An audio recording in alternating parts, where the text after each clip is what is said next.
Bago pa man lumabas ang mga tao sa mundo, pinamumunuan ng mga walang kamatayan na nilalang ang sansinukob. Sila ay hindi ipinanganak na at hindi maaring sirain. Ngunit hawak nila ang kapangyarihang magpasya ng kapalaran at kapahamakan ng buong sangkatauhan. Kabilang sa kanila si Morpheus, ang Panginoon ng mga panaginip, tagapamuno ng malawak na mundo ng panaginip, kung saan ang kamalayan ng tao ay lubos na nahubaran. Isang tahimik na gabi, si Morpheus ay papunta na upang parusahan ang isang taong tumakas mula sa mundo ng panaginip patungo sa mortal na mundo. Sinubukan ng taong ito na lumaban, ngunit ang kutsilyo sa kanyang kamay ay agad na naging alabok sa utos ni Morpheus. Habang ihahanda na ni Morpheus ang parusa para sa traidor, isang kakaibang puwersa ng pagdating ay biglang dumating at pinilit siyang umalis. Sa parehong sandali, ang mahiwagang si Roderick, na orihinal na nagnanais na tumawag sa Diyos ng kamatayan, ay nagkamali at natawag pala si Morpheus. Lumabas na ang anak ni Roderick ay kakamatay lamang.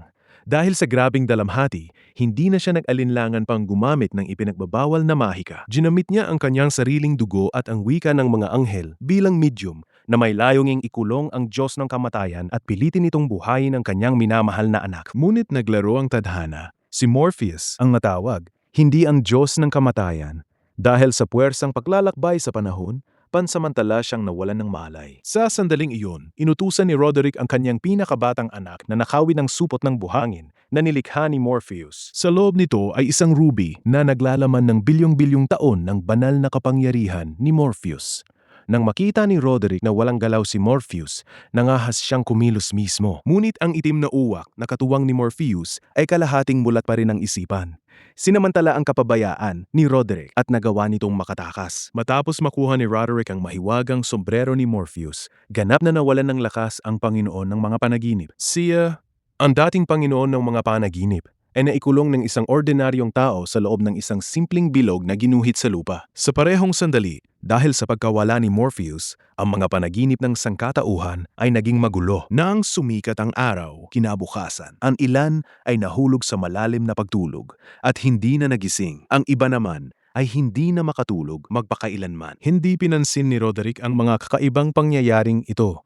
Wala siyang balak na palayain si Morpheus. Bukod pa rito, ang dating traidor ay kusa na nagpunta kay Roderick. Hindi lamang itinuro nito kay Roderick kung paano gamitin ang mga banal na sandata ni Morpheus, kundi ipinaalam din sa mahikero kung paano permanenteng ipiit ang Diyos. Natakot si Roderick na baka bumalik si Morpheus para magiganti kapag nakatakas ito. Kaya agad niyang sinunod ang payo ni Corinthian at ginamit ang isang espesyal na salamin na kulungan upang ipiit si Morpheus. Ipinagpatuloy niya ang pagkukulong kay Morpheus sa loob ng lumang Matrix. Kasabay nito, pinigilan din niya si Morpheus na makatakas sa pamamagitan ng pagpasok sa mga panaginip ng ibang tao. Lahat ng bantay ni Morpheus ay pinilit na uminom ng gamot na 10 beses na mas malakas kaysa sa karaniwan. Sa gayon, si Morpheus ay nakulong ng 10 taon. Sa bawat araw ng 10 santaong iyon, hinihingi ni Roderick kay Morpheus na buhayin ang kanyang patay na anak. Ngunit ang mga Diyos ay hindi dapat magbigay sa mga ordinaryong tao ng mga bagay na lampas sa kanilang kakayahan. Kaya naman, sa loob ng 10 taon, ni isang salita ay hindi binikas ni Morpheus. Bagaman hindi maaring buhayin ng Mahekoro, ang Mahekoro ay lalong yumaman at muling naging bata dahil sa pagsipsip ng kapangyarihan mula kay Morpheus. Sa panahong iyon, nag-asawa siya ng isang batang babae at dahil sa kanyang kakayahang muling pagbatain, nagparegla pa siya nito. Ngunit ang pagkamatay ng kanyang panganay na anak ay matagal nang naging obsesyon sa puso ni Roderick. Lalo pang malupit, nais niyang ipaagas ng kanyang asawa, ang sanggol, upang mapanatili ang kanyang galit sa nakaraan. Nakita ng pinakabatang anak ni Roderick na si Daniel na lalong kinokontrol ng kapangyarihan ng Diablo ang kanyang ama, kaya lihim siyang bumaba sa dungeon upang makipagkasundo kay Morpheus. Palalabasin ni Daniel si Morpheus, ngunit kailangang pumayag ito na tulungan si Roderick. Si Morpheus ay nananatiling malamig at tahimik, nakatingin sa mga ambisyosong taong iyon. Patuloy na hinikayat ni Daniel si Morpheus nang mahuli siya ng kanyang ama. Naniniwala si Roderick na nais ng kanyang anak na palayain si Morpheus, kaya agad siyang pumasok at walang habas na binugbog ang kanyang anak upang maprotektahan ang sanggol sa kanyang sinapupunan. Ang asawa na dating minahal ni Roderick ay sinumantalada ang gabi at kinuha ang lahat ng ari-arian ni Morpheus at ang kanyang 3 banal na sandata at tumakas. Sa parehong sandali, ang uwak na nakatakas ay nanatiling nagliligoy sa lugar na iyon sa loob ng 10 taon. Nang makatakas ang kanyang Panginoon, agad na gumuho ang kastilyo sa kaguluhan. Ang pagkakataong matagal na nitong hinihintay ay dumating na. Hindi nagtagal, ang makapal na usok ay nakaakit ng pansin ng mga bantay. Sinamantala, ang sandaling paggala na abala ang lahat. Agad na lumundagming ang uwak. Umasa ito sa alaala upang makarating ng diretso sa underground na bodega. Nang lumitaw ang nilalang na ito, naramdaman din ito ni Morpheus. Isang ngiti na matagal nang hindi nakikita ang lumitaw sa kanyang mukha. 10 taon na hinintay ng uwak ang pagkakataong ito. Agad nitong isinugal ang buhay upang pumasok sa salaming kulungan at subukang iligtas ang kanyang Panginoon.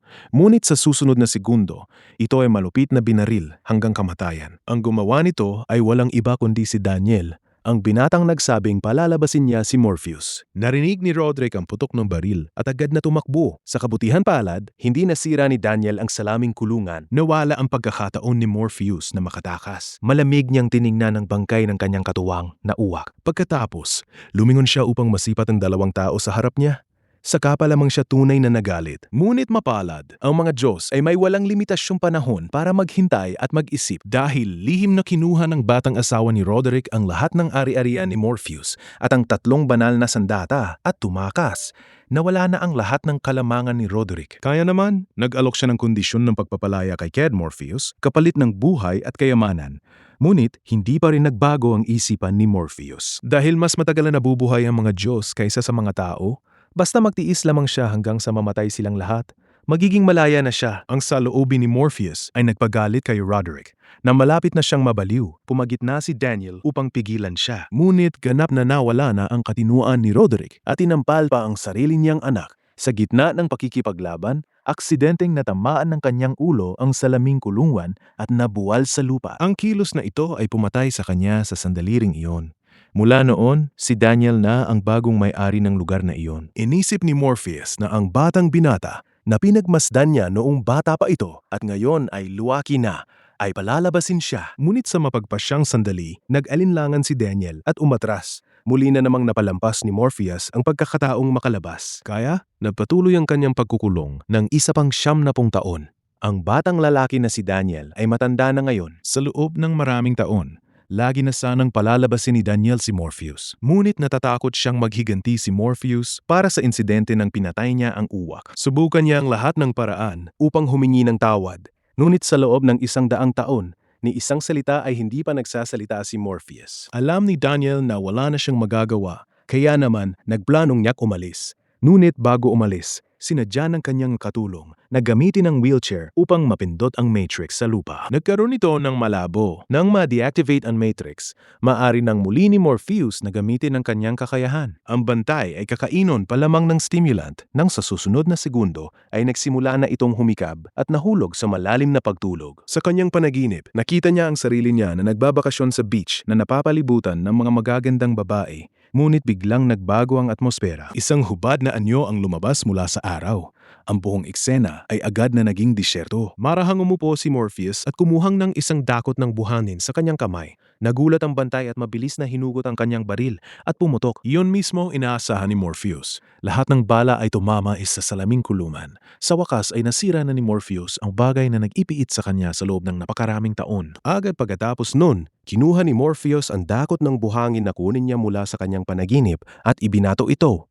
Ang 2 pang tao ay agad na nabuwal sa lupa. Sa gitna ng pumutok na vortex ng enerhiya, iniwan ni Morpheus ang underground na dungeon upang parusahan si Daniel, ang nagpiit sa kanya at nagdulot ng kalamidad sa sangkatauhan. Espesyal na lumikha si Morpheus ng panaginip na magpapahulog sa kanya sa walang hanggang pagtulog at hindi na magigising. Ginawa ito ni Morpheus upang magbayad puri si Daniel para sa kanyang mga kasalanan. Sa sandaling makatakas si Morpheus mula sa pagkakabihag, agad na naramdaman ng traidor ang galit ng kanyang Panginoon.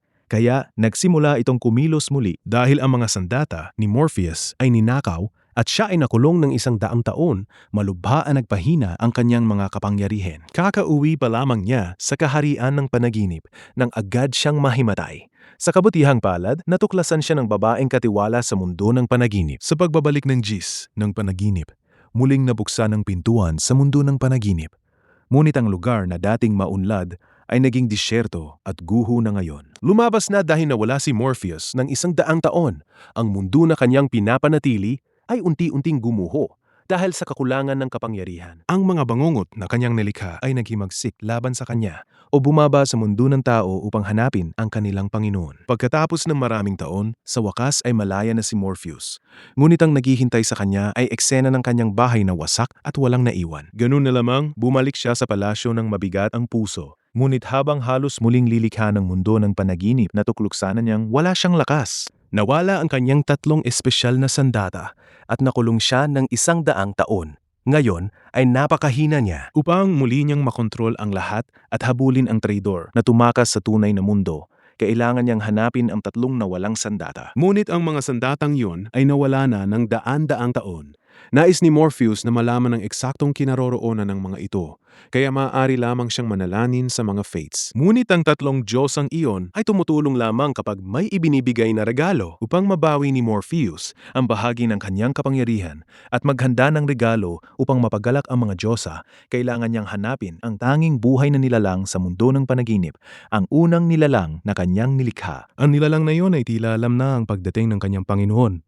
Tumingin lamang ito sa kanya ng may kalungkutan at kusang nagboluntaryo na isakripisyo ang kanyang buhay. Nagbago ito sa isang daloy ng dalisay na enerhiya na bumuhos sa katawan ni Morpheus. Nakita ito niya, ngunit wala siyang panahon para malungkot. Agad siyang pumasok sa River Dream, ang ilog na naglalaman ng lahat ng panaginip ng bawat isa. Ngunit dahil nawala si Morpheus ng 1 siglo, ang River Dream ay kontrolado na ngayon ng mga bangumot. Napakamapanganib nito at halos hindi na niya makontrol. Kinuha niya ang simbolo ng tinidor ng kapalaran mula sa isang panaginip ng India. Pagkatapos, mula sa isa pang panaginip, kinuha niya ang English gallows, simbolo ng kamatayan. Nagpatuloy si Morpheus na dumaan sa iba't ibang panaginip at nakahanap ng regalo para sa mga Diyosa, isang simbolo ng muling pagsilang. Nang meron na siyang sapat na mga handog, agad niyang tinawag ang mga fates. Tunay nga, labis na natuwa ang mga Diyosa sa inihandang regalo niya. Sa pamamagitan ng kanilang pag-uusap, nalaman ni Morpheus na ang supot ng buhangin ay kasalukuyang nasa London. Ito ay naibenta na at nasa kamay na ng isang exorcist na nagngangalang Constantine. Ang sombrero naman ay ginamit ng isang babae upang ipagpalit sa isang anting-anting sa isang kasunduan sa Diablo. Ang ruby naman ay ibinigay sa isang bata, ngunit ang impormasyong iyon ay malabo pa rin. Wala pang panahon si Morpheus na humingi ng karagdagang detalye na magsisigaw din ng mga fates at maglaho. Sa parehong sandali, nang maramdaman ni Corinthian na nakatakas na ang kanyang Panginoon mula sa pagkakabihag, agad siyang kumilos. Pumunta siya sa madrasta ni Daniel upang itanong ang kinaroroonan ng ruby. Ang bagay na ito ay naglalaman ng lahat ng misteryo ni Morpheus. Kailangan lamang ni Corinthian na mahanap ito upang mabago ang sitwasyon at makontrol si Morpheus. Ngunit ayaw ibigay ni Linda ang kinaroroonan ng hiyas. Bigla niyang hinugot ang isa pang mahiwagang sandata. Sa sandaling na-activate ang bagay, agad na hinarangan si Corinthian ng isang kakaiba at nakakakilabot na kapangyarihan. Ilang segundo ang lumipas, naglaho siya mula sa tunay na mundo. Ang mahiwagang sandatang ginamit ni Linda bilang kontra-atake ay ang bagay na ipinagpalit niya para sa sombrero ni Morpheus. Ganap na walang alam si Morpheus tungkol sa lahat ng ito. Ang unang dapat niyang gawin ay pumunta sa London sa pamamagitan ng River Dream. Kailangan niyang hanapin ang tao may hawak ng supot ng buhangin at mag-isip pagkatapos. Samantala, si Corinthian, matapos mapilitang mawala mula sa tunay na mundo, ay muling lumitaw sa kaharian ng panaginip. Ang lugar na ito ay nilalang ng mundo ng panaginip. Maaari lamang siyang patayin ni Morpheus. Ngunit nang malaman niyang kakaalis pa lamang ni Morpheus mula sa kaharian, agad din siyang umalis. Sa ibang lugar, si Constantine ay nangunguna ng isang seremonya ng kasal. Isang kilalang prinsesa ng Britanya ang lumaban sa pagtuton ng reyna at nagpilit na mag-asawa sa isang ordinaryong atleta. Nagsasabi-sabi ang kanyang mga kaibigan na ang lalaki ay inaalihan ng demonyo. Ngunit nang kakabasa pa lamang ng ilang salita ng pagpapala ng mahikero, biglang naging abnormal ang lalaking iyon. Lumabas na ginagamit niya ang pangalan ng Master of Ceremonies upang magbasa ng exorcism na dasal. Ang tunay na inaalihiya ng demonyo ay ang nobyo. Nakita lamang niya ang isang nakakadiring braso na lumalabas mula sa bibig nito. Tila nais lumabas ng demonyo mula sa katawan ng nobyo. Ngunit lubos na panatag ang demonyo. Nang malaman nitong nahalata na siya ni Constantine, hindi ito nagmalasakit. Ngunit hindi inaasahan, biglang lumitaw si Morpheus at tinawag ang tunay na pangalan ng demonyo. Sa sandaling malaman ng exorcist ang tunay na pangalan ng demonyo, Nangangahulugan ito na may kontrol na ang exorcist dito. Gaano man kalakas ang demonyo, hindi ito makakalusot sa mga tanikala nito. Napilitang ipatapon ito sa impyerno. Hinilingin ni Morpheus kay Constantine na ibalik ang kanyang supot ng buhangin, ngunit lumabas na hindi na iyon nasa kamay ni Constantine. Nasa dating kasintahan na nito. Walang silbi para sa babaeng mangkukulam na panatilihin ito. Kaya nagtipon siya ng lahat ng tapang upang kumatok sa pintuan ng kabilang tao. Umaasa siyang makuha ang bagay at ibalik kay Morpheus. Ngunit hindi inaasahan. Ang dalawang taong kakasalubong pa lamang ay hindi pa nakakagawa ng ilang salita nang ang taong iyon ay biglang naging isang bunton ng buhangin. Sa kabutihang palad, lumitaw si Morpheus sa tamang oras at ginising si Constantine mula sa kanyang panaginip. Halos na tanungin ni Constantine si Morpheus nang biglang tila na unawaan niya ang isang bagay. Agad niyang binuksan ang pintuan sa panloob na silid, kung saan ang kanyang payat na dating kasintahan ay nakahiga ng walang malay sa kama. Hawak pa rin ni Lily ang supot ng buhangin ni Morpheus.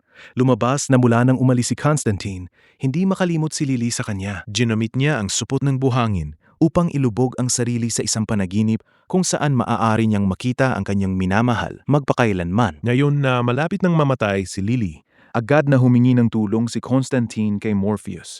Nakita ni Morpheus ang mahabag na pares at nagpa siyang tumulong sa kanila ng 8 beses. Nang mahulog ang supot ng buhangin, ngumiti ang babae at iniwan ang mundo sa pinakamagandang panaginip. Ang susunod na destinasyon ni Morpheus ay ang impyerno, kung saan kailangan niyang harapin si Lucifer. Ngunit ang opisyal na trono ng impyerno ay matagal nang hindi kinikilala ng ibang mga kapangyarihan. Napagtanto ni Lucifer na si Morpheus ay nabihag ng mga tao dahil labis itong umasa sa mahiwagang mga sandata. Kaya sinamantalan niya ang pagkakataong ito upang mag-alok na ipagpalit ang sombrero kapalit ng suporta ni Morpheus. Ngunit si Morpheus, bilang isa sa pinakamataas na mga Diyos, ay hindi natakot sa anumang banta.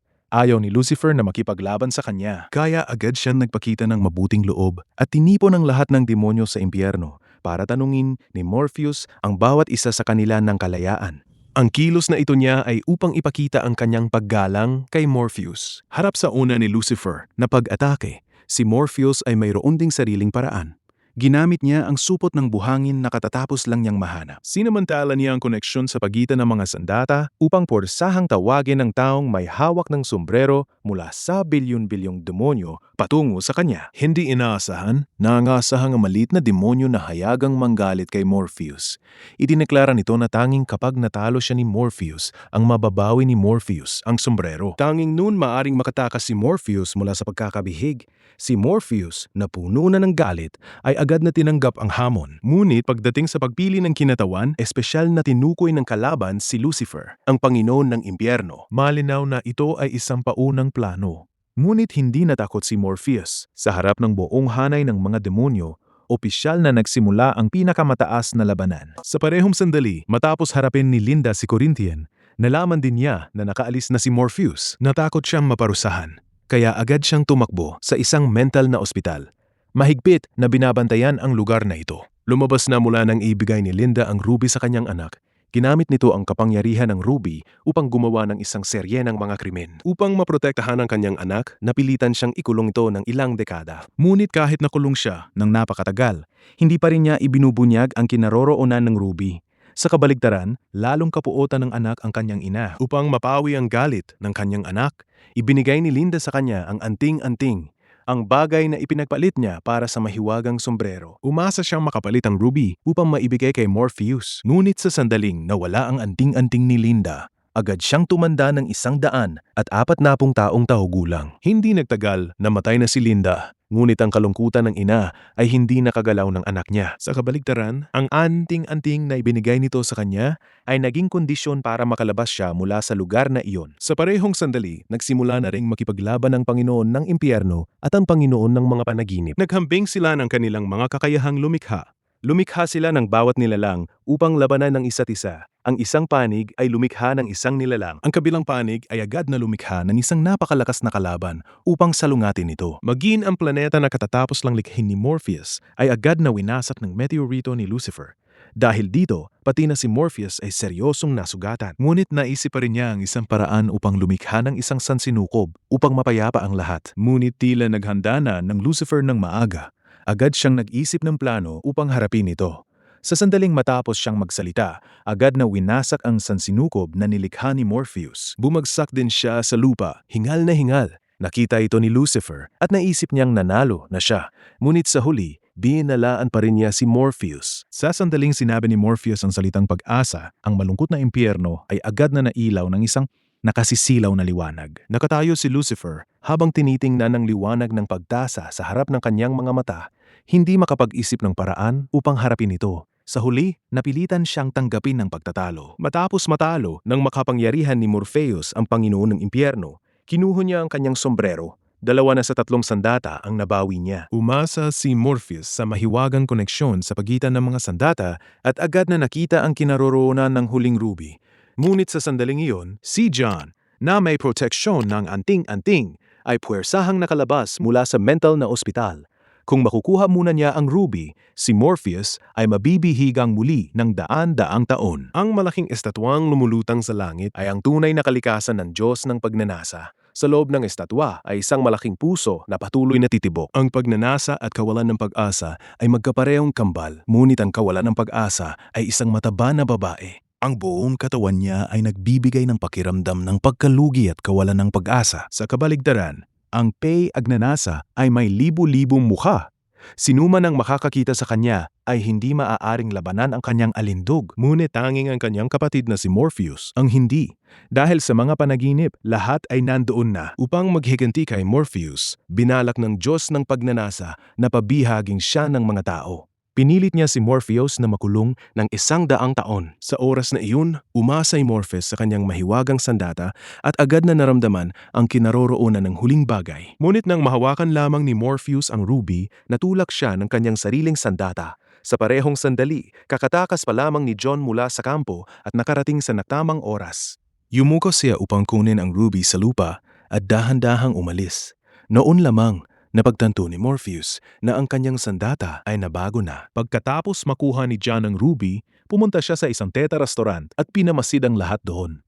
Napagtanto niya na lahat ng bagay ay peking-peke. Lagi na lamang nagsisinungaling ang mga tao upang itago ang kanilang tunay na intensyon. Kaya naman na-activate niya ang kapangyarihan ng sandata na nais baguhin ang peking mundong ito. Tunay nga, sa ilalim ng impluwensya ng hiyas, ang mga taong tila elegante ay isa-isang nagpakita ng kanilang tunay na kalikasan. Nang hindi na sila nakatali, nagsimula pa silang magpatayan sa isa't isa. Sa wakas, sa ilalim ng kontrol ni John, bawat isa sa kanila ay humawak ng sandata upang tapusin ang kanilang buhay bilang kabayaran.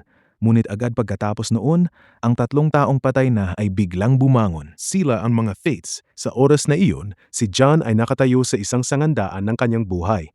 Ang kanilang pagdating ay upang gabayan siya. Sinabi ng mga Fates na siya ay ikulong sa isang mental na ospital at mabubuhay ng mag-isa habang buhay. Ngunit sa isang pag-iisip lamang, si John ay gumuhit ng bagong sinulid ng kapalaran para sa kanyang sarili. Sa landasat na iyon, kukuhanin ni John ang kapangyarihan ni Morpheus at personal na papatayin ito. Sa sandaling matapos ang salita ng mga Fates, itinulak ni Morpheus ang pinto at pumasok sa restaurant. Tiningnan niya ang mga taong gumamit ng kapangyarihan ng ruby upang gumawa ng masama. Nanatiling panatag si Morpheus at gumamit ng virtual na panaginip upang ipakita kay John ang tunay na iniisip ng iba.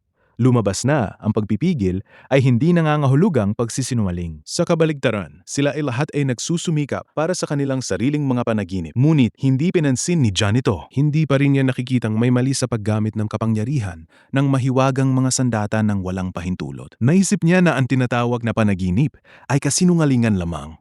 Nais pa ni John na gamitin ang ruby upang matupad ang hula ng mga Fates. Nais niyang kunin ang lahat ng kapangyarihan ni Morpheus. Agad na nagbigay ng dasal si Morpheus na humila kay John sa panaginip. Ngunit sa kontrol ng ruby sa kamay ni John, hindi niya kailangan ng kahit isang pag-iisip. Isang bahagyang kilos lamang ng kanyang isipan ay maaaring sumira ng buong templo ng panaginip. Lumitaw si Morpheus upang pigilan siya. Ngunit ginamit ni John ang ruby upang ipiit siya ng husto. Ang ruby ay orihinal na naglalaman ng lahat ng kapangyarihan ni Morpheus. Kahit nahanap na niya ang kanyang sombrero at supot ng buhangin, hindi pa rin niya malabanan ang kapangyarihang iyon. Habang patuloy na naubos ang kapangyarihan ni Morpheus, siya ay parang isang langgam na pinilit na mahiga sa lupa, hindi makakilos. Si John ay lalong naging mapagmataas. Sa wakas, personal na pinisa ni John ang ruby at ganap na tinatapos ang buhay ni Morpheus sa buong kaharian ng panaginip. Nang matalo na si John, napagtanto niya na lahat ay panaginip lamang. Nakita lamang ni John si Morpheus na naging isang malaking anyo na nakatayo ng matayog sa sansinukob. Inaabot ni Morpheus ang kamay upang dakpin si John. Dahil nasira ang ruby, lahat ng banal na kapangyarihang pag-aari ng panaginip ay bumalik kay Morpheus. Sa sandaling iyon, naging ganap na kumpleto si Morpheus. Naisip ni John na dahil sa pag-insulto niya sa mga Diyos, tiyak na papatayin siya. Ngunit, hindi inaasahan ni John na hindi siya papatayin ni Morpheus. Dahil ang pagkakamit ni John ng ruby ay hindi sinasadya. Sa huli, iyon pa rin ang sandatang nakaapekto sa isipan ni John. Tulad ng hula ng mga fates, pinatay niya si Morpheus sa kanyang panaginip at nakulong sa isang mental na ospital sa tunay na buhay. Sa sandaling ganap na bumalik si Morpheus, muli na namang lumitaw ang juice ng pagnanasa. Tahimik niyang pinamasdan ang kanyang target. Noong 1389, si Morpheus ay tumaya sa kanyang kapatid na Diyos ng kamatayan. Sinabi niya na kung may walang katapusang buhay ang mga tao, ilang sandali bago sila masuklam sa buhay, ipinahayag ni Morpheus na sa wala pang isang siglo, ang mga tao ay magsusumamo na sila para mamatay. Dahil hindi nila matagalan ang kalungkutan, ngumiti lamang ang Diyos ng kamatayan at hindi sumagot. Sa pagkakataon, sa malapit na inuming mesa, may isang palaboy na walang tigil na nagsasalita. Kahit mahirap ang kanyang buhay, nais niyang mabuhay. Nais pa niyang naya na babuhay magpakailanman upang abag mag-enjoy ng mga babae, alak, at lahat ng kasiyahan ng buhay. Nagpalitan ng tingin sina Morpheus at ang kanyang kapatid at ngumiti. Pagkatapos ay nagpasya silang bigyan siya ng walang katapusang buhay bilang patunay ng kanilang taya. Nagbigay si Morpheus ng mapagtaas na masayang ngiti. Lumapit si Morpheus at nangako na magkikita ulit sila sa lugar ding ito makalipas ang 100 taon. Ang mga taong uminom sa paligid ay nagturing lamang dito na biro. Si Hobgoblin lamang ang naging seryoso. Mabilis lumipas ang panahon at sa lalong madaling panahon ay taong 1489 na. Tunay nga, buhay pa siya at maaga pa siyang dumating sa lugar ng pagtatagpuan. Sabik siyang malaman kung ano ang nangyari sa kanyang katawan. Isang kasunduan ba ito sa Diablo? Tanging nang sabihin ni Morpheus na wala siyang kailangang isakripisyo ay nahinga ng maluwag si Hobgoblin. Sa oras na iyon, tunay na nais malaman ni Morpheus kung paano naramdaman ni Hobgoblin ang 100 taon ng walang katapusang buhay. Ngunit ang sagot na natanggap niya ay ang buhay ay tunay na kahanga-hanga. Sa nakalipas na siglo, patuloy na nagbabago ang mundo at bilyon-bilyong bagong bagay ang lumitaw na nagpasaya kay Hobgoblin ng labis na hindi na siya nais na mamatay. Hindi narinig ni Morpheus ang sagot na inaasahan niya. Kaya agad siyang tumayo at umalis na inaanyayahang magkita muli makalipas ang 100 taon. Bumalik ang panahon sa 1589. Maaga na namang dumating si Hobgoblin, gaya ng dati. Ang pagkakaiba ay pagkatapos ng 200 taon ng pagsisikap, naging isang Panginoon na siya na may lahat ng kayamanan at kasaganaan. Natagpuan din niya ang tunay na pag-ibig at nagkaroon ng anak dito. Sa pagkakataong ito, hindi na kailangang magtanong ni Morpheus upang malaman ng tiyak na ayaw pa ring mamatay ni Hobgoblin. Kaya naman lumingon siya upang makipag-usap sa isang manunulat na nakaupo sa taberna. Ang taong iyon ay si William Shakespeare, ang kalaunay na naging sikat na manunulat sa buong mundo. Lumipas ang 100 taon. Sa pagkakataong ito, si Morpheus ang dumating muna. Ngunit hindi lumitaw sa Hobgoblin nang halos mag-isip na si Morpheus na hindi na darating si Hobgoblin. Bigla itong pumasok sa taberna na gusot ang damit. Lumabas na pagkatapos ng kanilang huling pagtatagpuan. Nasangkot si Hobgoblin sa isang malaking revolusyon. Ang kanyang pag-aari at lupa ay pawang ninakaw at ang kanyang asawa at mga anak ay isa-isang nagpaalam sa kanya. Bumagsak siya mula sa marangyang Panginoon hanggang sa isang pulubi. Inisip ni Morpheus na sa pagkakataong ito ay maririnig na niya ang sagot na nais niya. Ngunit ang sagot ni Hobgoblin ay buhay pa rin ang pinakamabuting jogging. Sa oras na iyon, kahit si Morpheus ay humanga ng kaunti kay Hobgoblin dahil sa kanyang kalooban na mabuhay. Ngunit hindi napansin ng dalawa na ang kanilang pagtatagpuan ay lihim na iginuhit ng isang tao. Mula noon, nagsimulang kumalat sa mga tao ang alamat ng isang Diablo at isang misteryosong Hudyo. Bawat 100 taon ay nagtatagpuan sila roon upang makipagkalakalan tungkol sa walang katapusang buhay. Sa susunod na petsa, eksaktong 100 taon ang lumipas, maayos pa rin ang pamumuhay ni Hobgadling. Nakasabay siya sa panahon at kumita ng malaking pera sa pangangalakal ng mga itim na alipin. Ngunit sinabi ni Morpheus na iyon ay hindi ethical at pinapayuhan si Hobgadling na magpalit ng hanap buhay. Habang nag-uusap ang dalawa, biglang lumitaw ang isang babaeng nangangalang Constantine. Nagdala siya ng isang pagpipinta mula 100 taon na ang nakalipas upang hanapin ang dalawa. Balak niyang sumali sa laruan ng walang katapusang buhay na ito. Kung hindi, nagbabanta siyang magdudulot siya ng malaking abala sa kanila. Ngunit madaling naitakot si Morpheus ng isang ordinaryong tao. Nakita lamang sila na nagbigay siya ng dasal. Agad niyang ipinatapon ang kaluluwa ni Constantine sa impyerno. Marahil ito rin ang pinagmula ng sikat na pamilya ng mga exorcist. Napansin ng dalawa na sila ay napunan ng mga tao at agad na umalis. Sa wakas, dumating ang taong 1889. Ito rin ang ika-500 taon ng buhay ni Hobgadling. Sa loob ng mga taon, nagpaalam siya sa bilyon-bilyong mga kaibigan at kamag-anak, ngunit ayaw pa rin niyang mamatay. Naniniwala rin si Hobgadling na ang dahilan kung bakit patuloy na pumupunta si Morpheus sa kanya bawat siglo ay dahil nag-iisa si Morpheus at naghahanap ng pakikisamahan. Ngunit ang pagsasabi na ang isang Diyos ay may damdaming pantao ay isang malaking insulto. Agad na tumayo si Morpheus at umalis. Sinasabing hindi na siya babalik. Ngunit tiwala pa rin si Hobgadling na tiyak na darating si Morpheus. Naniniwala pa rin siya sa kanilang pagkakaibigan. Noong 1989, 600 taon na itong taberna. Ngunit sa pagkakataong ito, nabigo si Hobgadling. Naghintay siya hanggang sa magsarang taberna. Ngunit hindi pa rin nakita si Morpheus. Nang inisip niyang tunay na siyang pinabayaan, hindi niya alam na kakahuli pa lamang kay Morpheus at ikinukulong ng mga tao. Ganap na hindi makarating si Morpheus sa tipanan, hindi hanggang 100 taon na ang lumipas.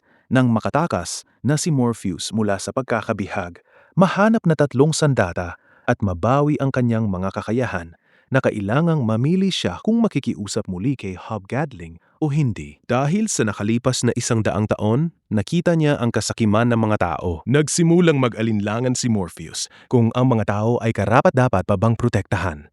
Sa kabutihang palad, lumitaw ang kapatid ni Morpheus. Pagkatapos ng isang tapat na pag-uusap ng dalawa, unti-unting naunawaan ni Morpheus kung bakit may anyo ng tao ang mga Diyos. Dahil ang parehong mga Diyos at tao ay may damdamin. Parehong kailangan nila ng kasama. Pinayuhan ng kamatayan si Morpheus na pumunta sa tipanan kahit huli na. Nais din niyang makita ang resulta ng lumang taya. Sa wakas, nagtipon ng lakas ng loob si Morpheus upang bumalik sa lumang lugar. Ngunit ang tabernang nakatayo ng daan-daang taon ay sarado na ngayon. Nang halos aalis na si Morpheus, ang isang maliwanag na pulang arrow ang nakaakit ng kanyang pansin. Sinundan niya ito at nakakita ng bagong taberna. Lumabas na espesyal na binuksan ni Hobgadling ang tabernang ito upang lang hintayin ang pagbabalik ni Morpheus. Nagpalitan ng tingin ang dalawa at ngumiti. Parehong nakilala nila ang simpatiya at paggalang sa mga mata ng isa't isa. Dahil nakaalis na si Morpheus mula sa kulungan, nabigo rin ang plano ng Diyos ng pagnanasa.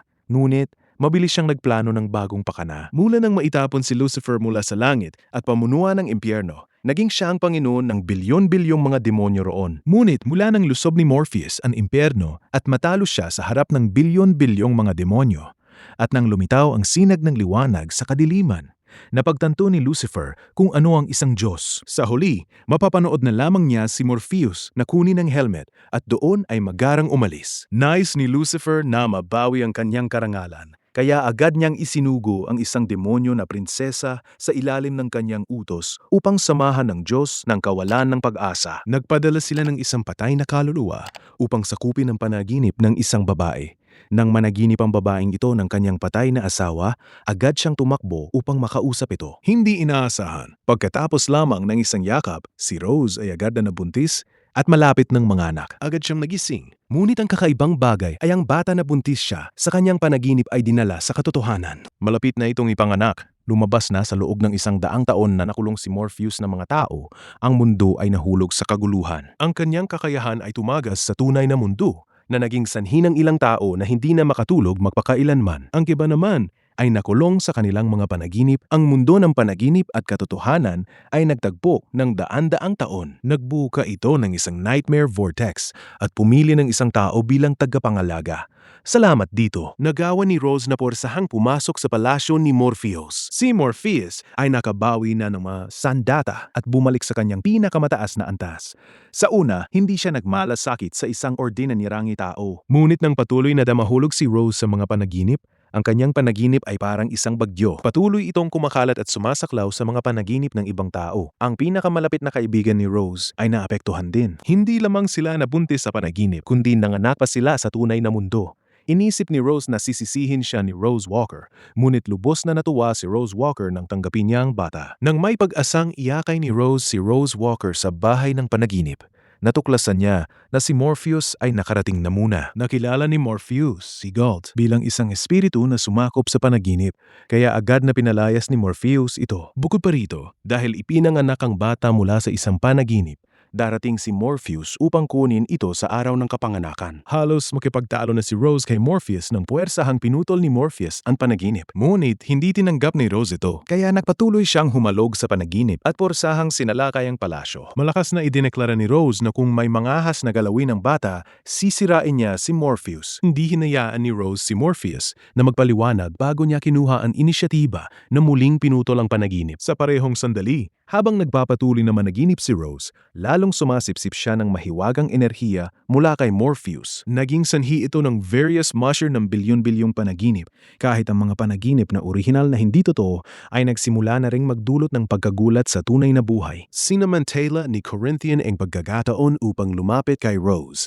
Nais niyang gamitin siya upang lunukin si Morpheus at makalusot sa paghahanap. Nang ibunyag ni Corinthian ang kanyang intensyon na lumikha ng bagong mundo, lumitaw si Morpheus. Nakita ni Morpheus na ang panaginip na nilikha niya upang tulunang matulog ng maayos ang sangkatauhan ay naging kasangkapan na upang akitin ang mga tao sa paggawa ng krimen. Hindi mapigilan ang galit ni Morpheus. Agad siyang kumilos upang patayin si Corinthian. Ngunit hindi inaasahan, kinuha ni Corinthian ang isang kutsilyo at sinaksak ang palad ni Morpheus. Si Morpheus, ang katawan ng panaginip, ay tunay na nasugatan at dumudugo. Hindi siya mapaniwalaan sa kanyang mga mata. Lumabas na si Rose ay nanaginip sa hotel. Ang kanyang vortex ay sumsipsip ng kapangyarihan ni Morpheus. Nakita ito ni Morpheus at agad siyang pumasok sa panaginip ni Rose upang payuhin siyang huminto. Agad din namang kumilo si Corinthian upang ipihit si Rose. Idineklara niya na kapag naroon ang vortex, hindi maaaring umiiral si Morpheus. Alinman ay kailangang mamatay si Morpheus o papatayin siya ni Corinthian. Hindi tinanggihan ni Morpheus na kapag sapat na ang lakas ng vortex, maaari itong tunay na pumatay sa kanya. Ngunit sisirain din ito ang buong mundo ng panaginip at ang tunay na mundo. Ito ay isang bagay na hindi maaaring kontrolin. Matapos marinig ito ni Rose, sa wakas, ay pumiling tumayo siya sa panig ni Morpheus. Kusa niyan tinatapos ang panaginip at agad na nagbalik ang kapangyarihan ni Morpheus. Ang kanyang sugat ay mabilis na gumaling. Nakita ito ni Corinthian. Alam nang nagbago ang sitwasyon. Agad siyang sumuko sa paglalaban. Pinayagan ni Corinthian si Morpheus na burahin siya mula sa mundo. Iniuwi rin ni Rose ang kanyang kapatid na lalaki. Hindi inaasahan, nang gabing iyon ay muli siyang nahulog sa panaginip. Hinila pa niya ang lahat ng mga kakilala sa paligid niya sa panaginip. Kasabay ng dami ng kapangyarihan ni Morpheus na nasipsip ni Rose. Nagsimulang magkaroon ng bitap ang langit at lupa ng buong mundo. Ang mga kaibigan sa paligid niya ay nagsimula ring mawalan ng kontrol. Walang magawa si Rose at wala siyang kayang gawin. Lumitaw si Morpheus at pinayuhan siya. Dahil sa kasalukuyan, iisa lamang ang paraan upang mailigtas ang lahat. Sa parehong sandali, ang lola ni Rose ay pumasok din sa mundo ng panaginip at pumunta sa aklatan. Nakakita si Lucien ng isang ordinaryong tao na lumitaw. Nagulat siya nang malaman ang pagkakakilanlan ng babaeng iyon. Agad siya ng katiwala at dinala ito upang makilala si Morpheus at si Rose. Lumabas na ang lola ni Rose ay ang tunay na vortex ng henerasyong ito. Maraming taon na ang nakalipas nang mawala si Morpheus. Siya ang unang nahulog sa estado ng pagtulog at hindi na nagising. Pagkatapos, isang lalaki na may gintong mga mata ang pumunta sa kanya. Magkasama silang nagkaanak. Iyon ang ina ni Rose, kaya ang kapangyarihan ng vortex ay napasa kay Rose. Lumabas na si Rose ay inapo ng Diyos ng pagnanasa. Si Morpheus ay ang kanyang tiyo. Upang maprotektahan si Rose, kusa na humingi ng tulong ang lola niya upang kunin ang vortex mula sa kanyang puso. Agad pagkatapos, pinisan ng lola ang vortex na maging alabok sa isang kisap mata. Ang katawan ng lola sa tunay na mundo ay ganap na namatay. Mula noon, opisyal na nawala na ang vortex. Inihandog niya ang kanyang kaluluwa upang makipag-gisa sa mundo ng panaginip. Sa wakas, maaari nang bumalik si Rose sa pagiging ordinaryong tao. Hindi nila alam ang tunay na pagkakakilanlan ng lolo ni Rose, ngunit lubos na alam ni Morpheus. Sa wakas ay napagtanto niya na ang nasa likod ng lahat ay ang Diyos ng pagnanasa. Kaya agad na tumakbo si Morpheus nang diretso sa kanyang palasyo. Hinatak niya pataas at binalaan na kung mangangahas pa siyang maglaro ng mga pakana, ipapadala niya ito sa Diyos ng kamatayan upang mahusgahan. Ngunit malinaw na wala itong takot kahit kaunti sapagkat tila hindi siya maaring sentensyahan ng kamatayan. Sa parehong sandali sa impyerno, si Lucifer ay nagsimula na ring magkaroon ng intensyon na tumayo at maghimagsik. Nagplano siyang simula ng isang digmaan, ngunit biglang lumitaw ang isang ilusyon ng Diyos ng kapalaran. Tinawag niya ang lahat ng magkakapatid sa pamilya. Tila may mahalagang bagay na malapit nang mangyari. Sa lanog madaling panahon, magkasamang pumasok ang Diyos ng pagnanasa at ang Diyos ng kawalan ng pag-asa sa palasyo. Sa sandaling iyon, biglang natunaw ang pagpipinta ng pinakabatang miyembro ng pamilya Endless. Pagkatapos, isang babaeng may magulo ang isipan ay lumitaw sa harap ng lahat. Siya ang presensya ng kabaliwan at mga sorpresa. Kahit may bakanteng upuan pa sa sulok ng bilog na mesa, nagpasya pa rin ang Diyos ng kapalaran na malinaw na sabihin ang dahilan ng pagtawag sa mga miyembro. Dahil hindi nagtagal, nakilala niya ang mga fates nang binuksan niya ang aklat ng kapalaran. Hula nito na ngayon ay kailangan ang lahat ng mga Diyos na tawagin. Sa hinaharap, isang hindi kilalang kalimidad ang lilitaw. Ngunit kahit bilang Diyos ng kapalaran, hindi niya lubos na mauunawaan ang mangyayari sa hinaharap. Ito ay nagpapahirap kay Morpheus dahil lamang sa malabong hulang ito na antala ang muling pagtatayo ng kanyang mundo ng panaginip. Sinamantala ang pagkakataon. Agad na nagsalita ang Diyos ng pagnanasa upang manggaling at makagalit kay Morpheus tungkol sa kanyang pag-ibigang usapin sa harap ng kanyang mga kapatid. Ang mga salitang iyon ay agad na nagbalik ng masakit na alaala sa puso ni Morpheus. Bumalik ang panahon sa 10,000 taon na ang nakalipas. Si Nada ay ang ninunong reyna ng sangkatauhan. Sa virtual na mundo, hindi siya kailanman nanaginip para sa kanyang sarili, kundi lagi nang managinip ng pagbuo ng isang utopya ng walang kahirapan at digmaan. Sa katotohanan, patuloy din siyang nagsisikap na matupad ang panaginip na iyon. Ang marangal na katangiang iyon ang lubos na umaakit kay Morpheus. Patuloy siyang nagtatagpo sa kanya sa kanyang mga panaginip. Sa wakas, isang araw nang hindi na mapigilan ni Morpheus ang kanyang nararamdaman, inamin niya ang kanyang tunay na pagkakakilanlan sa kanya. Nais niyang isamhaka ang babaeng mahal niya. Kahit malinaw na alam ni Nada na ang pagsama ng mga tao at mga Diyos ay magdudulot ng kalamidad dahil bulag ang pag-ibig sa kanyang katwiran, tinanggap pa rin niya ang damdamin ni Morpheus. Ngunit hindi nagtagal, isang meteorito ang bumagsak mula sa langit. Nakita ni Nada na ang lungsod at ang mga mamamayan nito ay nasunog hanggang sa maging abo at labis siyang nagdalamhati. Naunawaan niya na ito ang parusa ng Diyos sa kanya, kaya nagpasya siyang mag-eksilyo at umalis kay Morpheus. Ngunit, ang kilos na iyon ay ganap na nagpagalit kay Morpheus dahil mas pinili niya ang pag-eksilyo sa impyerno kaysa tanggapin ang kanyang tapat na damdamin. Sa wakas, tinalikdan ni Nada ang pagkakataong maging Diyos. Pinili niyang pumasok sa impyerno upang magbayad puri para sa kanyang mga pagkakamali. Naunawaan ng Diyos ng kamatayan na lahat ng ito ay bunga ng sarilinan ni Morpheus. Upang magbayad puri para sa pagkakamaling iyon, agad na nagpasya si Morpheus na pumunta muli sa impyerno. Nais niyang iligtas si Nada mula sa pagdurusa roon. Ngunit naunawaan pa rin ni Morpheus ang kailangan niyang gawin. Kaya naman isinugo muna niya ang kanyang tagasunod na si Matthew, ang uwak sa impyerno. Nagdala si Matthew ng isang visiting card kay Lucifer na nagpapaalam na malapit nang dumating si Morpheus. Ngunit malinaw na hindi pa rin makalimutan ni Lucifer ang kahihiyang matalo siya ni Morpheus. Tinipon niya ang lahat ng demonyo sa impyerno at naghanda upang salubungin si Morpheus sa lugar na ito muli. Agad pagkatapos nun, isang fire matrix ang lumitaw sa tabi ni Matthew. Isang segundo ang lumipas, siya ay naiteleport pabalik sa mundo ng panaginip. Agad niyang binalaan ang kanyang Panginoon tungkol sa kanyang nasaksihan sa impyerno. Ito ay isang bitag na naghihintay kay Morpheus na mahulog. Ngunit determinado si Morpheus. Kaya naman nagsuot siya ng maskara at kumuha ng buhangin sa kanyang kamay at naging isang bagyo. Mabilis na papalapit ang anyo ni Morpheus sa impyerno sa isang kisap mata. Hindi tulad ng nakaraan, sa pagkakataong ito ay hawak ni Morpheus ang isang sandata. Ang kanyang kapangyarihan ay lubhang malakas. Ngunit nang makarating si Morpheus sa pintuan ng impyerno, natuklasan niyang bukas ang pintuan. Kahit isa man sa mga demonyo ay walang nagbabantay. Habang nagtataka pa siya kung ano ang nangyayari, biglang tumunog ang boses ni Lucifer mula sa kanyang likuran. Hindi niya alam ang kanyang plano, pinili pa rin niyang tanggalin ang maskara. Agad pagkatapos, sinabi ni Lucifer na kinuha na niya ang lahat ng mga kaluluwa at demonyo sa impyerno. Kasama si Nada. Namuno si Lucifer sa impyerno sa loob ng bilyon-bilyong taon at matagal nang nawalan ng interes sa trabahong ito. Hindi niya kailanman pinayagan ang mga demonyo na magdala ng kalamidad sa mundo ng tao. Gayunpaman, labis na kinamumuhi ng mga tao ang impyerno. Parang lahat ng kasamaan sa mundo ay inuudyukan ng mga demonyo. Isang mahirap at walang pasasalamat na trabaho. Lubos na nabigo si Lucifer. Binuksan niya ang huling pintuan at kinuha ang isang sinaunang sandata. Umasa si Lucifer na maaring tulungan siya ni Morpheus na putuling ang kanyang mga pakpak ng anye. Inisip niya na magkakaroon ng labanan ang dalawa. Hindi niya inaasahan na mangyayari ito sa ganitong kakaibang sitwasyon. Lumapit si Morpheus sa likuran ni Lucifer at pinutol ang kanyang mga pakpak ng anghel. Ngunit sa sandaling iyon, biglang ganap na nagbago ang saloobin ni Lucifer. Sumumpa siya na hindi siya makakasama sa kanya sa impyerno. Habang naguguluhan pa si Morpheus, ibinigay ni Lucifer sa kanya ang susi sa pintuan ng impyerno. Mula ngayon, siya ang amo ng lugar na ito. Ito ang paghihiganti ni Lucifer. Ang impyerno ay salamin ng langit. At sa parehong sandali, ito ang pinakamahirap na kontrolin na lugar sa mundong ito. Matapos salita ni Lucifer, lumiko siya at umalis nang hindi na tumingala kahit isang beses. Alam ni Morpheus na nagdulot siya ng malaking kalamidad. Kaya agad siyang pumunta sa Diyos ng Kamatayan upang talakayin kung paano ito harapin.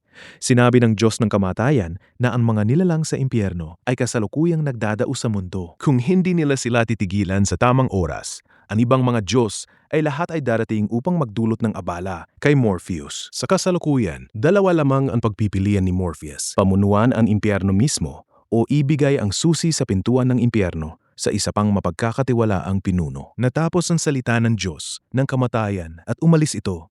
Habang nalilito pa si Morpheus, isang malakas na ingay ang biglang tumunog sa kanyang mga taenga. At ubili niyang binuksan ang pintuan at inimbita ang mga Diyos sa loob. Sa lalong madaling panahon, ang buong palasyo ay naging isang tipo ng lugar para sa maraming tao. Hindi sila naparito upang magdulot ng gulo, kundi dahil napalitan na nilang bakante ang trono ng Panginoon ng impyerno. Lahat ay nagtatalo upang maupuan ang posisyon na iyon. Ang katiwala na si Lucien ay nanguna sa pagtanggap sa bawat isa. Kabilang sa kanila ang ilang mainit na mga nilalang na nais agawin ang pamagat ng Panginoon ng impyerno. Ngunit malinaw na labis ang kanilang pagpapahalaga sa kanilang sariling lakas. Isang mahinang sigaw lamang ni Morpheus at ang mga demonyo ay hindi na nanghahas kumilos. Lumipas ang panahon hanggang halos gabi na. Isang malaking handaan ang ginaganap sa palasyo. Nakatayo si Morpheus ng mataas. Tahimik na pinagmasdan ang bawat galaw ng lahat. Kabilang sa mga Diyos na ito, si Thor ay malinaw na ang hindi mapanatag. Ayaw niya na hayaang lumampas ang insidente na naging sanhi ng agad na pakikipaglaban ng dalawang panig. Ngunit sa sandaling ito, lumitaw na si Morpheus upang pigilan ang walang silbing labanan. Sa sandaling iyon, isang banal na liwanag ang biglang kumislap sa kanyang likuran. Lumabas na nag-aalala rin ang mga tagapaglikha ng mga Diyos tungkol sa kung sino ang makakakuha ng susi sa pintuan ng impyerno. Kaya nagpadala sila ng dalawang anghel upang bantayan si Morpheus. Sa panahon ng handaan, ang mga Diyos mula sa lahat ng dako ay nagsabay na magpakita ng kanilang mga kakayahan. Ang ilan ay nag-alok ng suhol, ang ilan ay nagbanta. Ang pari mula sa Japan ay ang pinakatapat. Orihinal siyang nangangasiwa sa Japanese underworld. Napakaangkop niya pagdating sa dalubhasaan.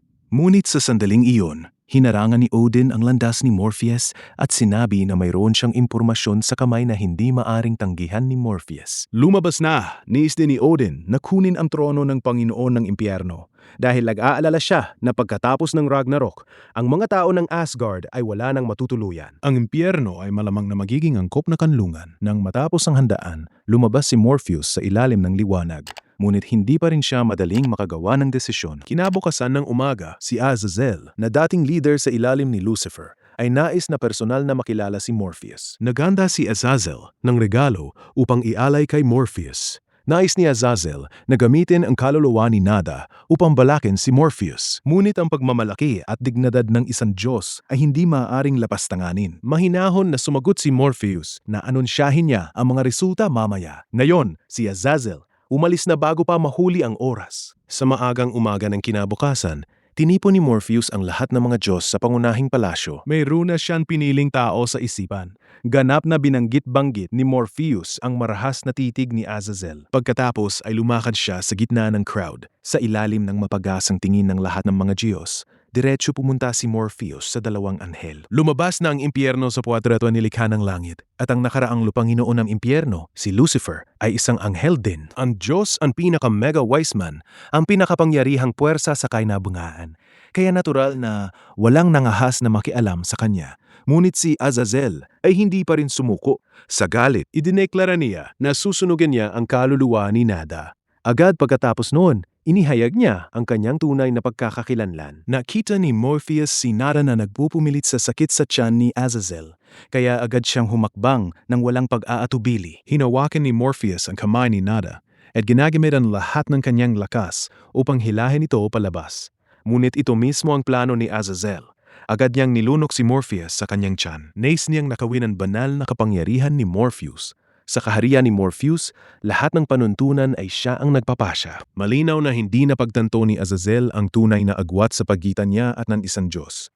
Pagkatapos na ipinakita ni Morpheus ang kanyang kapangyarihan, walang ibang nangangahas na kumilos. Nang matapos ang handaan, isa-isang nagpaalam ang mga Diyos kay Morpheus. Nakita lamang si Thor na may daladalag na nakagapos na si Loki. Lumabas na ayaw nitong bumalik sa Asgard, kaya napilitan si Odin na gumamit ng pamamaraang ito. Matapos magsalitaan ng ilang salita, nagpaalam si Morpheus sa kanila. Sa sandaling ito, may isang lalaki na nadatantagtanaw sa palasyo na parang Vailoy na parang may binabaybay. Ngunit sa sandaling iyon, lumitaw si Morpheus sa kanyang likuran.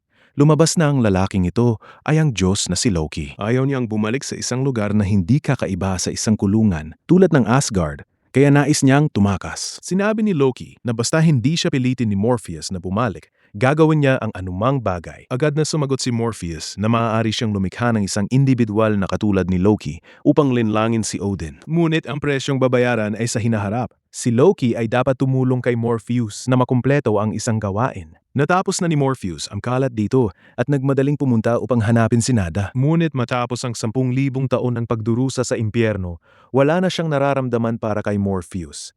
Alam ni Morpheus na siya ay may pagkakamali, kaya kailangan niyang pigilin ang kanyang galit. Naunawaan niya na kung mapili pa siyang kumapit sa nakaraan, ang buhay ni Nada ay hindi kakaiba sa impyerno. Sa huli, si Morpheus ay mapapanood lamang na nakatayo habang iniwan siya ng taong mahal niya.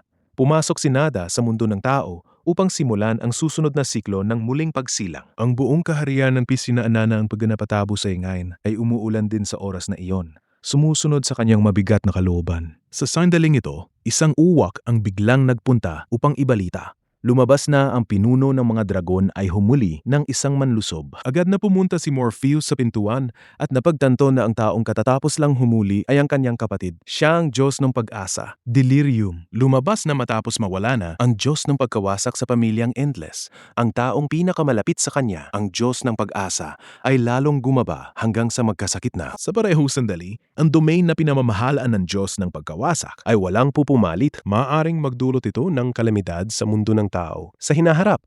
Agad pagkatapos, kinuha ng Diyos ng pag-asa ang isang piraso ng papel. Nakasulat doon ang mga pangalan ng 3 malapit na kaibigan ng Diyos ng pagkawasak. Marahil mahahanap nila ang kinaroroonan ng kanyang nawawalang kapatid. Sa oras na ito, sa isang solitaryong isla, ang lalaking ito ay ang Diyos ng pagkawasak na nawawala na ng 1,000 taon. Sa oras na ito, siya ay nakikipag-isa sa kanyang pinakabagong sining. Matagal na niyang tinanggal ang pagmamalasakit sa mga gawaing panlupa. Sa ibang lugar, si Morpheus at ang Diyos ng kamatayan ay pumunta sa mundo ng tao. Ang unang dapat nilang gawin ay hanapin ang tinatawag na walang katapusang buhay. Ang lalaking ito ay nagngangalang Hobgadling na nabuhay ng mahigit 10,000 taon. Kahit ordinaryong katawan lamang ang mayroon niya, may kakaibang kapangyarihan sa loob niya na laging nagpapalapit sa kanya sa Diyos ng kamatayan. Ngunit sa sandaling humarap si Hobgadling sa Diyos ng kamatayan, Naunawaan niya na hindi niya malabanan ang kanyang kapalaran. Wala siyang pagpipilian kundi umalis sa mundo sa ilalim ng gabay ng Diyos ng kamatayan. Hindi nagtagal, kumatok si Morpheus sa pintuan ni Hope Gadling. Ngunit ang nagbukas ng pintuan ay ang kanyang anak na lalaki. Nang malaman ni Morpheus na namatay na si Hope Gadling, wala pang kalahating oras na ang nakalipas. Agad siyang nagkaroon ng intensyon na umatras. Kakaisip pa lamang nila ng paghahanap sa Diyos ng pagkawasak nang biglang namatay ang isa sa kanyang mga malapit. Hindi ito maaaring kataon lamang. Parang may isang hindi nakikitang kamay ang tahimik na pumipigil sa kanila na mahanap ang Diyos ng pagkawasak. Ngunit hindi pinansin ito ng Diyos ng pag-asa. Sa kanyang hindi pa gaanong mahinog na isipan, tiwala siyang lahat ng ito ay kataon lamang. Sa pakiusap ng Diyos ng kamatayan, walang pagpipilian si Morpheus kundi ipagpatuloy ang paghahanap para sa susunod na target, ang diyosa ng sayaw ng pag-ibig, si Ishtar. Dahil halos nawala na ang kanyang mga tagasunod, ang maliit na bar na ito ay naging personal na teritoryo ni Ishtar. Ngunit hindi niya tinanggap ang pagdating ni Morpheus. Lumabas na 2,000 taon na ang nakalipas. Nahulog siya sa isang maapoy na pag-ibigang usapin kasama ang Diyos ng pagkawasak. Ngunit inisip ni Morpheus na hindi siya karapat-dapat sa kanyang kapatid. Kaya naman, lihim niyang inayos na paghiwalayin ang dalawa. Umalis si Ishtar sa silid upang maghanda para sa pagsasalita sa entablado. Ngunit hindi niya napansin na ang kurtina ay umaalog ng walang hangin. Parang binabad sa gasolina at nagliliyab ng matindi. Ginagamit ni Ishtar ang kanyang natitirang lakas upang magsagawa ng pinakamahusay niya sa entablado. Samantala, ang mga manonood sa ibaba ay nabighani, ngunit walang nakakaunawa na ang apoy ay malapit ng sunugin ang lugar. Sa kabutihang palad, si Morpheus ay may kakayahang labanan ng mahika, kaya nagawa niyang iligtas ang Diyos ng pag-asa mula sa kalamidad sa tamang oras. Pinatunayan din nito na ang lahat ng nangyari ay talagang hindi kataon. Sa oras na ito, hindi na nila maaaring ipagpatuloy ang paghahanap sa Diyos ng pagkawasak. Ngunit ang damdamin ng Diyos ng pag-asa ay agad na gumuho. Tumingin siya sa malamig na mukha ni Morpheus at sa galit ay nagsabing, kinamumuhi niya ang malamig na pamilyang ito ng buong puso. Matapos sabihin niyon, lumiko siya at bumalik sa kanyang mundo. Ang ulo na ito ay ang anak ni Morpheus, si Orpheus. Dahil sa kanyang sariling pagkabaliw, kailangan niyang magbayad ng napakamahal na presyo. Bumalik ang panahon sa 300 taon ng takatang nakalipas. Nayon ay araw ng kasal ni Orpheus. Si Morpheus at ang ibang miyembro ng pamilyang Endless ay dumating upang pagpalain ang mag-asawa. Ang Diyos ng kapalaran lamang ang may nag-aalagang hitsura. Sa ilalim ng saksi ng Diyos ng kasal, ang mga kabataan ay opisyal na naging mag-asawa. Sa bangkit ng gabing iyon, si Morpheus, na hindi mahusay sa pagsayaw, ay nakaupong manungkot ng mag-isa sa sulok ng silid. Ang Diyos ng kamatayan lamang ang lumapit sa kanyang tabi. Si Morpheus ay medyo nagtataka. Ang ibang mga kapatid at kapatid na babae ay maaga nang umalis sa kasal dahil sa trabaho. Ngunit ang pinakaabalang tao, ang Diyos ng kamatayan, ay hindi pa rin bumabalik. Isang masamang pakiramdam ang biglang lumabas sa puso ni Morpheus. Sa parehong sandali, si Orpheus at ang kanyang bagong asawa ay tumakbo sa isang maliit na kagubatan sa malapit. Ganap na walang alam ang dalawa na may nakamamatay na ahas na tahimik na nagbabantay sa paligid nila. Sumigaw si Orpheus para sa tulong, ngunit lumitaw ang Diyos ng kamatayan sa kanyang likuran. Tila ang kapalaran ay paunang itinakda. Sa libing kinabukasan, tahimik na nakaupo si Orpheus sa tabi ng dagat. Hindi niya matanggap ang katotohanang kakamatay pa lamang ng kanyang asawa. Nang harapin ni Orpheus ang mga salita ng pang-aaliw ng kanyang ama, matigas niyang naniniwala na hindi patay ang kanyang asawa. Inisip niya na pumunta lang ito sa underworld upang manirahan. Agad pagkatapos nun, taus-pusong umaasa si Orpheus na maari niyang ipanalangin ang kanyang ama kay Hades para sa kanya. Kahit ang kanyang sariling kaluluwa ang kapalit, handa siya. Hindi inaasahan ni Morpheus na ang kanyang anak ay magiging ganitong katao sa pag-ibig. Agad na tinanggihan ni Morpheus, ngunit biglang nagalit si Orpheus at nagsabing kung hindi tutulungan siya ni Morpheus, mawawala na ang kanilang relasyon bilang ama at anak. Matapos salita ni Orpheus, agad siyang umakyat sa bangin. Inisip niya na marahil kung mahulog siya mula rito, makikita niya muli ang kanyang asawa. Ngunit sa sandaling iyon, tumunog ang boses ng Diyos ng pagkawasak sa taenga ni Orpheus. Natawa ito sa naibang kilos ni Orpheus. Ngunit agad niyang ipinapakita kay Orpheus ang isang maliwanag na landas. Sa pamilyang Endless, ang taong pinakamalapit sa underworld ay ang Diyos ng kamatayan. Iniw natin Diyos ng pagkawasak ang kanyang mga braso at ang bangin sa harap niya ay nagsimulang pumira paresaso at gumuho. Dumaan si Orpheus sa dagat ng apoy, ngunit sa kabilang dulo ay isang maaliwalas na villa.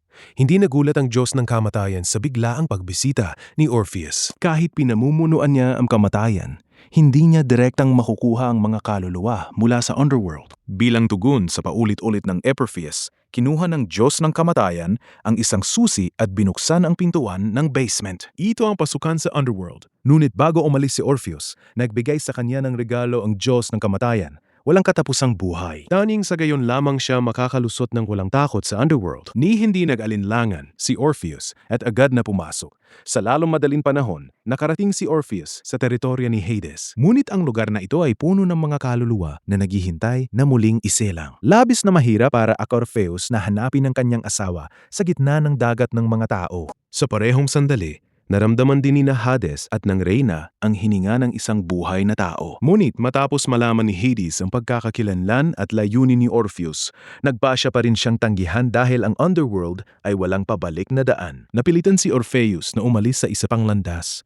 Pahihintulutan ni Hades ang espiritu ng asawa ni Orpheus na sundan siya tulad ng isang anino. Sa lalong madaling panahon, isang landas ang lumitaw sa harap ni Orpheus. Sinundan niya ang landas na yun. Hindi niya alam kung gaano na siya katagal naglalakad. Sa wakas, isang sinag ng liwanag ang sumisilip sa harap ng kanyang mga mata. Ngunit sa sandaling ito, sa likuran ni Orpheus ay biglang tumunog ang boses ng kanyang asawa. Hindi na nais mabuhay ni Orpheus. Pumasok siya sa teritoryo ng mga mamamatay tao. Nais niyang tapusin ang kanyang buhay sa ganitong paraan. Sa susunod na segundo, isang grupo ng mga babaeng hindi kakaiba sa mga walang buhay ay nagdawsan. Itunulak nila siya sa lupa at saka baliw-baliw na hinaras siya. Kinabukasan ng umaga, natuklasan ni Morpheus ang ulo ni Orpheus sa dalampasigan. Ang walang katapusang buhay na ipinagkaloob ng Diyos ng kamatayan ay naging sumpa na ngayon. Nang hilingi si Orpheus sa kanyang ama na bigyan siya ng tiyak na tamatayan. Ngunit malamig lamang sumagot si Morpheus na ang pamilyang Endless ay hindi pinapayagan na saktan ang isa't isa. Ang paghingi ni Orpheus sa tulong ng Diyos ng kamatayan ay hindi isang marunong na bagay. Kailangan ni Orpheus na responsable sa kanyang desisyon. Ito ang sinabi ni Morpheus at lumiko ng hindi na tumingala. Pagkatapos, pumunta si Morpheus sa lugar ng kanyang kapatid. Matapos ng isang tapat na paghingi ng tawad, sa wakas ay pinili ng Diyos ng pag-asa na patawarin siya. Nagpasya ang dalawa ipagpatuloy ang kanilang paglalakbay upang hanapin ang Diyos ng pagkawasak. Ngunit sa pagkakataong ito, hindi nila maaaring isangkot ang mga inosenteng tao sa pamilyang Endless. Ang tanging taong makakaalam ng kinaroroonan ng Diyos ng pagkawasak ay ang Diyos ng kapalaran. Ngunit matagal na niyang nahulaan ang intensyon ng dalawa. Upang maiwasan ang pagkakahati ng pamilya, sinabi niya kay Morpheus na ang bawat membro ng kanilang pamilya ay may espesyal na mga kakayahan. Ngunit kung nais mahanap ni Morpheus ang Diyos ng pagkawasak, kailangan niyang hanapin ang isang taong may kakayahin manghula. Sa oras na ito, bigla na lang napagtanto ni Morpheus na ang kanyang anak ay propeta rin at mayroon ding ganitong kakayahan. Tiyak na magiging target ng pakikipaglaban si Orpheus sa pagitan ng iba't ibang mga puwersa. Kaya naman, pumunta si Morpheus kay Constantine at lihim na dinalang ulo ni Orpheus sa isang maliit na isla sa Gracia. Ipinagkatiwala ni Morpheus ang mga monghe sa templo na alagaan si Orpheus. Lumipas ang 300 taon. Sa panahong iyon, ni isang beses ay hindi bumisita si Morpheus kay Orpheus. Halos nakalimutan pa niya ang pag-iral ng kanyang anak. Ngunit dahil nais mahanap ni Morpheus ang kinaroroonan ng Diyos ng pagkawasak, sa unang pagkakataon ay nakarating siya sa islang iyon. Nagbago na ang lahat at ang mga tagapagbantay doon ay mga inapo na ngayon ng nakaraang henerasyon ng mga monghe. Nang pumasok si Morpheus sa guibling sinaon ng templo, tila alam ni Orpheus na darating ang kanyang ama. Daang-daang taon ang lumipas na nakatulong sa kanya na unti-unting maunawaan ang pagdurusa ng kanyang ama. Nakita na ni Morpheus ang miserableng kalagayan ni Orpheus sa nakaraan. Biglang rin siyang natanto na marahil masyadong malupit siya noon. Matapos ipaliwanag ni Morpheus ang layunin ng pagbisita, inihayag ni Orpheus na ang Diyos ng pagkawasak ay kasalukuyang nakatira sa maliit na isla sa kaharap. Dahil naniniwala itong hindi kailanman makakarating si Morpheus sa lugar na ito, dahil iyon ay para kay Orpheus. Agad pagkatapos noon, isang maliit na nagsasalitang aso ang biglang lumitaw sa harap ng dalawa. Sa hapagkainan, sa galit na tanong ni Morpheus kung bakit hindi siya bumabalik upang pamahalaan ang kanyang nasasakupan. Ang Diyos ng pagkawasak ay nagdulot pa ng kamatayan ng dalawang inosenteng tao. Siya ay mainit ang ulo, ngunit sa pagkakataong ito ay mahinahon niyang sinabi na nakita niya ang kagandahan ng mundo ng tao. Kaya hindi na siya nais pang maranasan ng malamig na damdamang nasa pagitan ng mga Diyos. Dahil pumunta si Morpheus sa kanya, dapat ding umalis siya dito upang pumunta sa susunod na hindi kilalang lugar. Agad pagkatapos nun, ibinigay niya ang maliit na aso sa Diyos ng pag-asa upang alagaan. Kinabukasan ng umaga, pumunta si Morpheus sa templo. Lumabas na nanako si Saint Morpheus kay Orpheus na kapag tapos na ang lahat, kukuha niya ng buhay ni Orpheus. Ngunit nang aktwal na dumating ang araw na iyon, naramdaman ni Morpheus ang hindi kapani-paniwalang sakit sa kanyang puso. Sa huli, hawak pa rin ni Morpheus ang ulo ni Orpheus. Bumalik si Morpheus sa palasyo na pagod. Pagkatapos ay ipinagkatiwala sa katiwalay ang libing ng kanyang anak. Ngunit habang umiiyak ng mapait si Morpheus, naramdaman ng mga fates ang isang hindi pangkaraniwang senyales. Lumabas na sa pamilyang Endless. May patakarang ganap na nagbabawal sa pagpatay sa isa't isa. Ngunit pinatay ni Morpheus ang kanyang anak gamit ang kanyang sariling mga kamay. Sa huli, kailangan niyang magtiis ng parusa.